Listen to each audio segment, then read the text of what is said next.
30 de mayo ya, acabando el mes. Así que saludo a todos, niños, adultos, jóvenes, a todo y cada uno que nos está acompañando esta tarde. Le invito por favor a que puedan abrir sus Biblias. Por favor, abran sus Biblias en Efesios capítulo 2, versículos del 19 al 22. Este mensaje tiene como título La nueva comunidad de Dios, su iglesia. Y la palabra del Señor dice así: Así que ya no sois extranjeros ni advenedizos, sino conciudadanos de los santos y miembros de la familia de Dios, edificados sobre el fundamento de los apóstoles y profetas, siendo la principal piedra del ángulo Jesucristo mismo, en quien todo el edificio bien coordinado va creciendo para ser un templo santo en el Señor, en quien vosotros también sois juntamente edificados para morada de Dios en el Espíritu. Y lo invito, antes de tener un tiempo antes de comenzar el mensaje, lo invito a que podamos tener un momento de oración. Padre Santo, te agradecemos, Señor, infinitamente por poder estar reunidos, Señor, virtualmente, pero también real, en forma real, para rendirte culto a ti, Señor, como iglesia, para rendirte culto a ti como pueblo de Dios. Por eso te alabamos y te rogamos, Señor, en este momento que tu Espíritu Santo sea guiándome, Señor, en la exposición de la palabra y sea guiando también a tu iglesia para poder escuchar tu palabra, entender tu palabra y ponerla en práctica. Rogamos esto, Señor, te lo ruego humildemente, en el nombre de Cristo Jesús, nuestro Señor. Amén. Como les decía, el título de este mensaje es La nueva comunidad de Dios, su iglesia. Comunidad. Podríamos definir comunidad que son un grupo de personas que tienen cosas en común. Pero me parece que para hablar sobre comunidad debemos comenzar remontándonos hacia los orígenes de la humanidad. Incluso hasta antes de que todo fuera creado. Debemos remontarnos a Dios mismo. Todo lo creado por Dios muestra o hace evidente los atributos de Dios. Por eso es imposible que el creador de todo el universo no deje su sello o rastros en las cosas que él creó.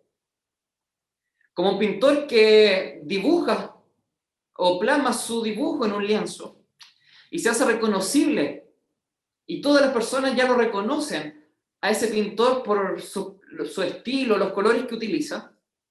Para Dios eso no es diferente.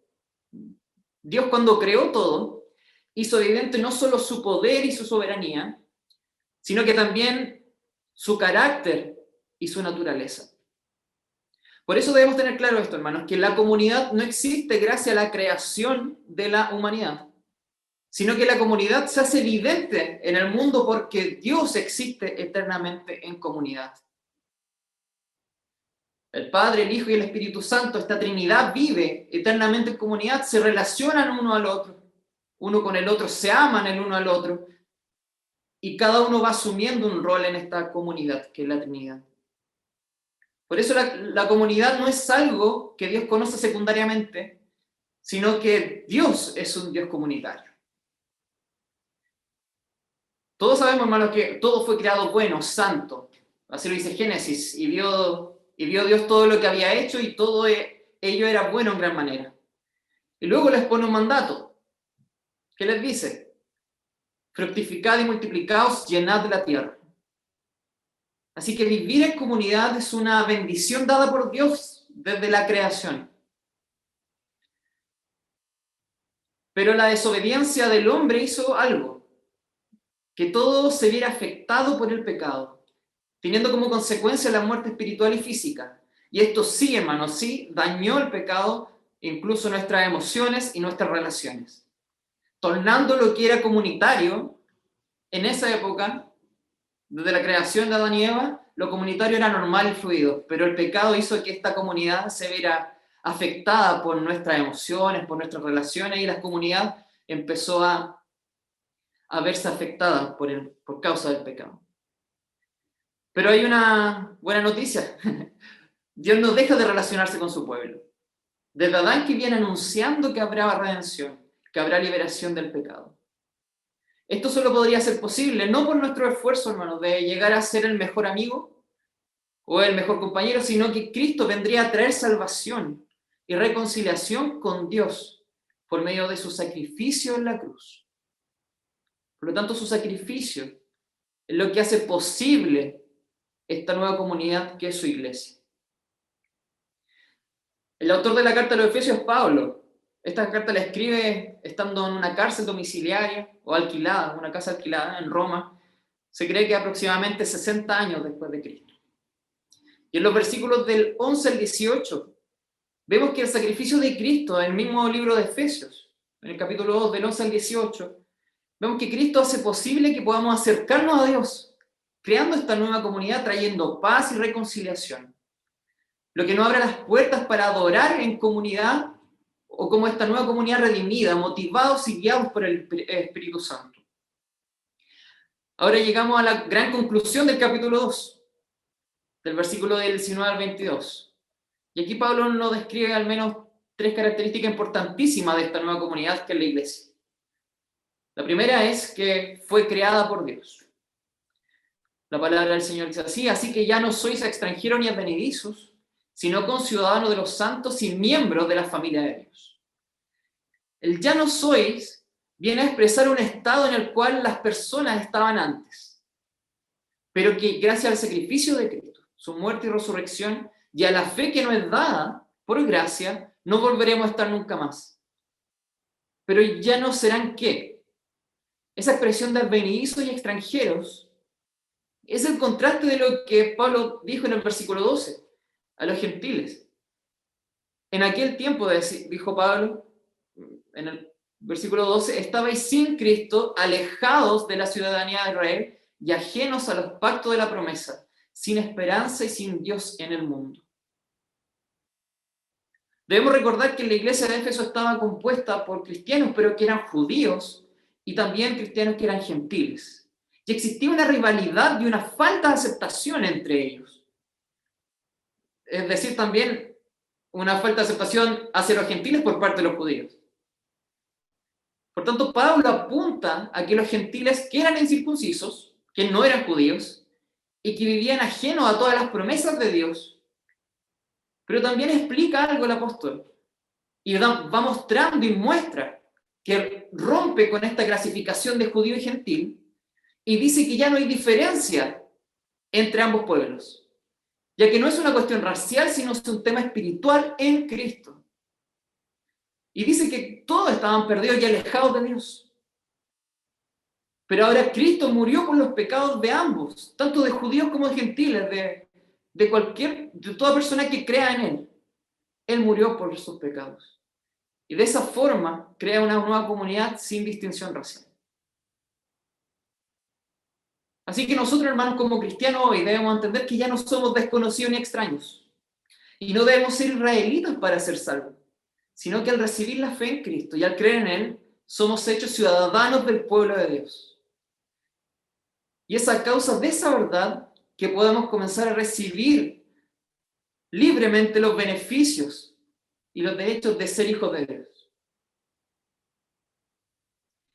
Hermano, en definitiva lo que quiero decir es que la fe en el sacrificio de Cristo nos hace ciudadanos de esta nueva comunidad creada por Jesús, que es su iglesia, donde Cristo es la cabeza y Señor de ella. También nos dice que somos miembros de la familia de Dios. Y es en esta familia del pacto en donde nosotros debemos ir reconociéndonos como hermanos unos a otros, comprados con la misma sangre de Cristo. El libro de un pastor luterano, Vida en Comunidad, de Dietrich Bonhoeffer,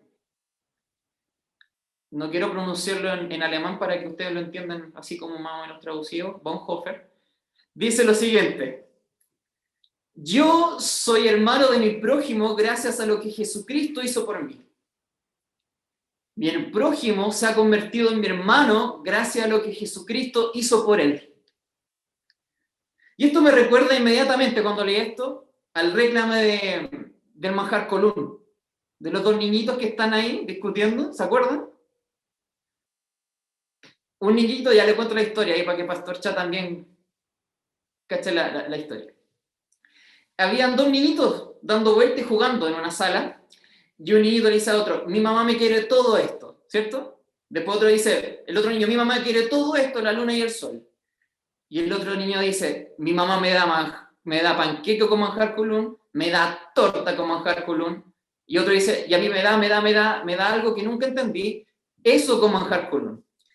Y después los niños se miran y dicen, a mí también, si somos hermanos, le dicen. Entonces, es como que entre ellos se sacaban picas de quién quería más su mamá, pero al final se dan cuenta que la mamá lo ama a los dos por igual. Y eso es interesante. Y eso creo que es la idea del texto también. Que nos vayamos reconociendo que somos hermanos por lo que Cristo hizo por cada uno de nosotros. Y que no existe clase superior o inferior de hermanos. No. Todos los que creemos en Cristo somos lavados por la misma sangre de Jesús y hechos hijos de Dios. Y esto, hermano, yo creo que debe ser una invitación no solo a reconocer al otro como a mi hermano, sino también a vincularme intencionalmente con él. Porque ese hermano es mi hermano a causa de Cristo. Porque Jesús se entregó por mi hermano, Jesús sufrió por mi hermano, y Jesús ama a mi hermano con el mismo amor que me ama a mí. Entonces, ¿existe alguna razón para no amarnos entre nosotros? ¿Existe alguna excusa para no amar a mi hermano? La idea también de esto, hermano, es encontrar la familiaridad y sentido de pertenencia en nuestra iglesia, en esta congregación o en cualquier congregación que vayamos. Mucho se decía cuando estábamos no en pandemia, que gran parte de los cristianos somos domingueros, que nos gusta el domingo y nos centramos siempre el domingo, pero pasan 6 días y después nos volvemos a ver el domingo, y son nuestras relaciones domingueras, solo domingos. Pero hermanos, creo que aquí nos muestra también que el culto no es suficiente, ya que al establecer relaciones comenzamos a hacer comunidad de verdad, relaciones que van más allá del domingo. Y eso se muestra bien también por las actividades que nosotros hacemos en la semana para vernos, y ahí nos estamos viendo ahora nosotros en pandemia, nos vemos a través del Zoom, nos vemos o nos comunicamos por WhatsApp, estamos formando relaciones también por la propia actividad de la iglesia. Pero creo que tiene que ser intencional el involucrarme con el hermano. Y también sabemos que el WhatsApp, el Zoom y el Facebook ayudan mucho en esto. Aunque no sé si el Facebook ayude mucho, digamos, en la comunidad o en la comunión, pero sí el Zoom y el WhatsApp, un audio, videollamada, eso ayuda mucho en nuestra relación y en entendernos familia. Así que al final, hermanos, el punto es si nos sentimos parte del pueblo de Dios en esta iglesia. ¿Se siente parte de Dios en esta iglesia, en Valparaíso, en la Presbiteriana Valparaíso? ¿Se siente parte de esta familia? ¿Reconocemos en el otro a un hermano en esta iglesia? Por más diferente que sea a nosotros el otro hermano, debemos reconocerlo como un hermano nuestro y amarlo como Cristo también nos amó. Porque el mismo amor que me ama a Dios y Jesús a mí es el mismo amor con el que ama también a mi hermano. El ser ciudadano quiere decir esto, que los hijos de Dios tenemos la misma ciudadanía y donde quiera que haya un cristiano, ese es nuestro hermano. Queridos, ¿estamos experimentando que somos parte de la iglesia creada por Jesús? ¿Estamos experimentando que somos parte de la familia de Dios? Creo que esa es una buena pregunta para reflexionar. Segunda característica es que esta iglesia, esta nueva comunidad es sustentada en Jesús. Dice el versículo 20, edificado sobre el fundamento de los apóstoles y profetas, siendo la principal piedra del ángulo Jesucristo mismo. En este versículo Pablo se puso constructor, dando a conocer una parte esencial de toda construcción, el cual es el fundamento, ese elemento que es más importante, ya que ese fundamento tiene que soportar toda la estructura que se va a construir y que se tiene pensada construir. Tiene que sostener los muros, los techos, las puertas, el inmobiliario tiene que sostener todo, por lo tanto el fundamento es esencial en cada una de las construcciones. Pero antes de pasar a eso, creo que es bueno darle una pincelada a esto. ¿De cuál era la función de los apóstoles y los profetas en el primer siglo? Era poner las bases de esta nueva comunidad, fortaleciéndola por medio de la enseñanza de Dios y la predicación de las Escrituras y la revelación también recibida por Dios. En el fondo, los profetas y los apóstoles fueron escogidos por Dios para empapar con su voluntad esta nueva comunidad, que es su iglesia. Y ahora podemos pensar si es que necesitamos apóstoles y profetas. Y como cristianos creemos que el Antiguo y el Nuevo Testamento es la revelación completa de Dios. Por eso como iglesia no creemos que existan nuevos apóstoles ni nuevas profecías, porque no hay nada nuevo que agregar a la Biblia. La Biblia es única, es plena. La Biblia está todo lo que debemos creer y hacer. Volviendo a la idea de pueblo, familia, comunidad que depende de Dios, esta idea siempre estuvo en la creación, incluso en el Antiguo Testamento. Y esto siempre estuvo en los planes de Dios. ¿Qué quiero decir con esto? Eso lo vemos en Éxodo 6:7, y dice: haré de ustedes mi pueblo, dice Dios, y yo seré su Dios. Entonces ahora con Jesucristo nos es revelado este gran misterio. Pablo nos revela este gran misterio, que Cristo es el fundamento de este gran pueblo, que Cristo es el fundamento de esta nueva comunidad, que Cristo es el fundamento de su iglesia. Pablo nos dice que Cristo es la piedra del ángulo, la piedra principal de esta construcción, y es la que va en la base del edificio y que le da la estabilidad y la forma perfecta a este templo. Como constructor, hermano, que soy, no sabía cómo explicar esto. No sé si mostrarlo en plano o no, pero encontré algo. Imaginemos que esta es la casa, ¿ya? Que se está construyendo. ¿Qué es lo que ponemos en la base? Y lo que nos está diciendo Pablo es que debemos poner a Cristo. Pensemos que la Biblia es Cristo. Lo que nos está diciendo que la piedra angular es Cristo, nos está diciendo que Cristo es esto, es la Biblia. Y que Cristo le da la forma que debe contener tanto los muros y resistir la construcción. Por lo tanto, esa es la idea de la piedra angular. La piedra angular sostiene la casa, que es muy pesada, pero la sostiene Jesucristo, pero también le da la forma a esta casa. Y eso lo hace muy hermoso.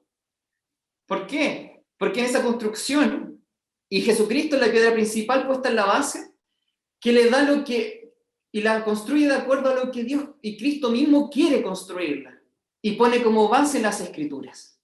Qué hermoso eso. En la construcción, uno de los cálculos más importantes, y también en esa época, es si la estructura, la base, que se llaman fundaciones, deba tener, y los calculistas se cabecean en que estas bases tengan la suficiente resistencia para soportar la construcción. Y nosotros sabemos también, y conocemos esa metáfora que usa Jesús también, de construir la casa en la arena y construir la casa sobre la roca. Jesús lo dice claro, dice que los que construyen sobre la arena tendrán una casa inestable y la perderán, pero quien construye en la roca, su casa resistirá.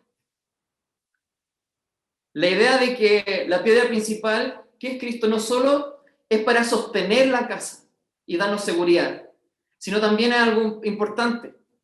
¿Qué quiere decir? Que nos saca cualquier tipo de duda, confusión, en relación a quién le pertenece la iglesia y quién es la razón de la existencia de esta iglesia.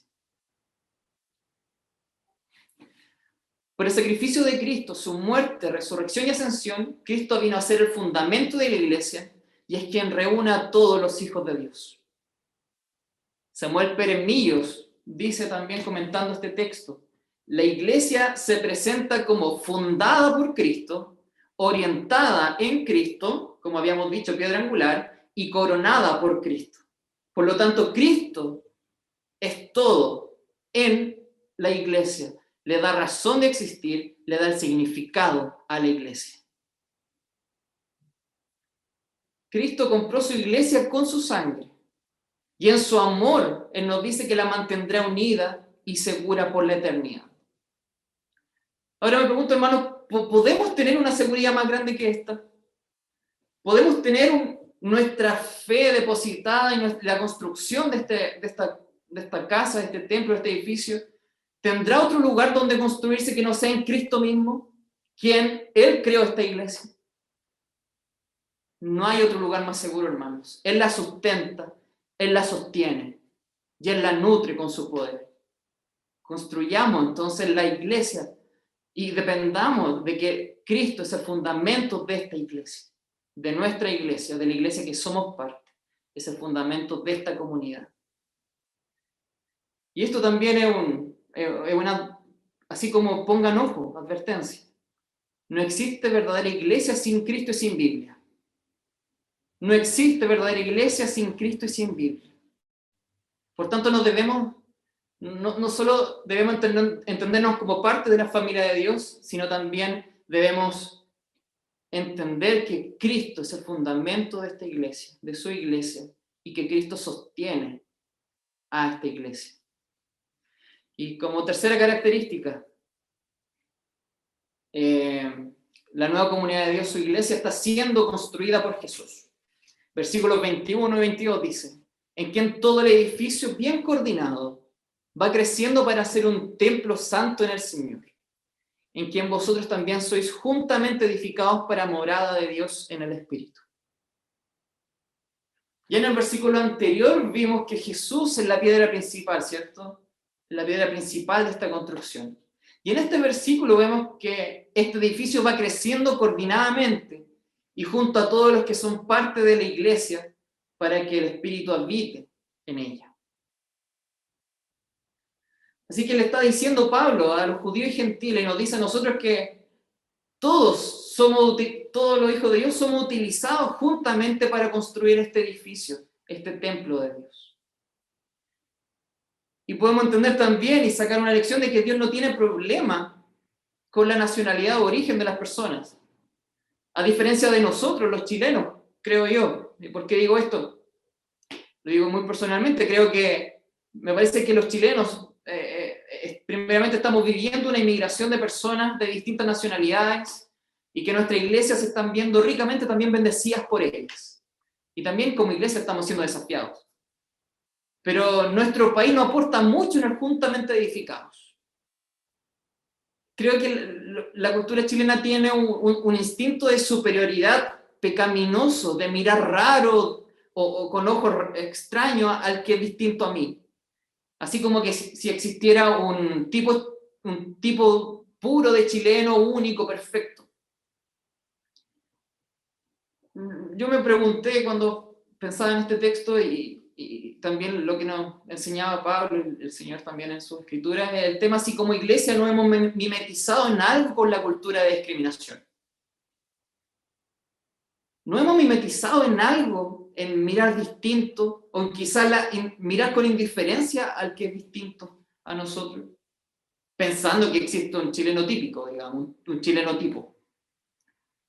Y como iglesia tenemos una gran responsabilidad de abrir las puertas a todo creyente, independiente de la ciudad o sector que venga, del país o acento que tenga, para que pueda ser parte de esta familia y servir al Señor junto a nosotros sin impedimentos. Y hoy todos ya sabemos que hace un par de años vivimos procesos sociales complejos y profundos también que estamos viviendo como país. Que nuestras creencias, ya sean políticas, sociales o culturales, puedan servir para construir esta iglesia santa en Dios. Todas nuestras diferencias no pueden estar por sobre Dios, ni sobre Cristo. Cristo es el fundamento de la iglesia y Cristo es el fundamento de esta comunidad. Por lo tanto, no son mis principios ni mis convicciones propias las que deben primar en la relación de comunidad, sino en la propia escritura y mi relación de amor con mi hermano. Yo creo que es posible. Yo creo que es posible vivir así, hermanos. Ya que solo Cristo puede hacer realidad la unidad en la diversidad. Y por más diferentes que seamos, todos nosotros somos diferentes. algunos completamente distintos, con visiones distintas de la sociedad. Pero Jesús nos va trabajando como un solo cuerpo, como una sola construcción, como un solo templo que va él mismo santificando. También podemos aprender que el Espíritu Santo mora en medio de la diversidad de personas, que tiene como piedra principal a Jesucristo.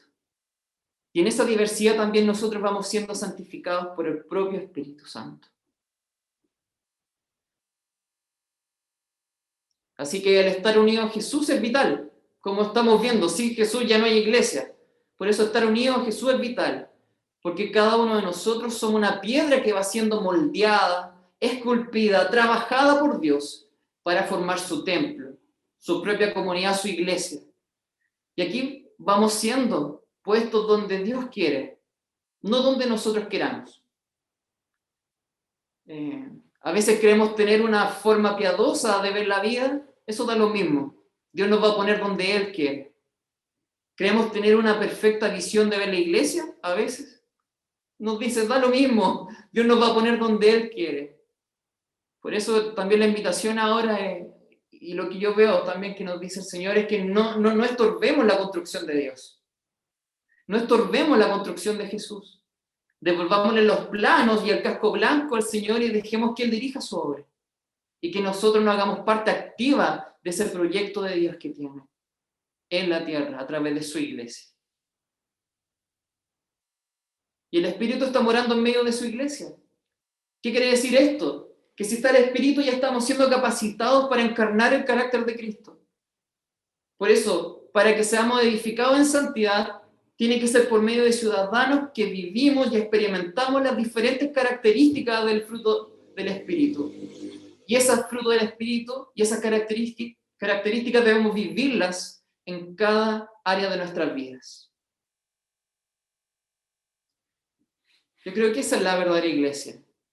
Si tiene a Cristo como piedra angular y se nutre de la Biblia para ser guiado, naturalmente va a formarse el carácter de Cristo en nosotros, asumiendo juntamente cada uno la misión de ser una comunidad que se relaciona en santidad y que lleva a Cristo a la sociedad, en lo que dice y en lo que hace. Es una muy buena invitación también que nos hace el Señor. Comunicar y recordémonos diariamente el Evangelio.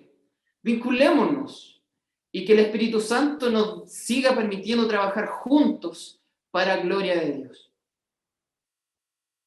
Estas tres características que vimos, la nueva comunidad de Dios, su iglesia, primero fue creada por Jesús, es sostenida, es sustentada en Jesús y está siendo construida por Jesús. Hermanos, que nuestro reconocimiento diario de cada día sea que gracias a Jesús somos parte de esta nueva comunidad de Dios, su iglesia, y que Jesucristo es centro de ella. Este sea nuestro desafío diario, el ser parte de lo que Jesús está haciendo en su iglesia. Unámonos a lo que Jesús está haciendo. Anhelemos lo que Jesús está haciendo y dispongamos nuestras vidas para trabajar con el otro, con mi hermano, para gloria de Dios. Oremos, hermanos. Te agradecemos, Señor, por este tiempo y te agradecemos, Padre, por tu palabra, porque nos muestra, Señor, que tú eres el centro de tu iglesia, que tú la creaste, la formaste a causa de tu sacrificio. Tú eres el fundamento de ella y que la sustenta y la sostiene eternamente, y que tú la vas construyendo, utilizándonos a cada uno de nosotros, Señor. Te rogamos que tú nos desafíes día a día para buscarte y ponerte a ti en el centro y entregar nuestras vidas para que sean utilizadas por ti en el desarrollo de tu iglesia y para la extensión de tu reino. Ayúdanos, Señor.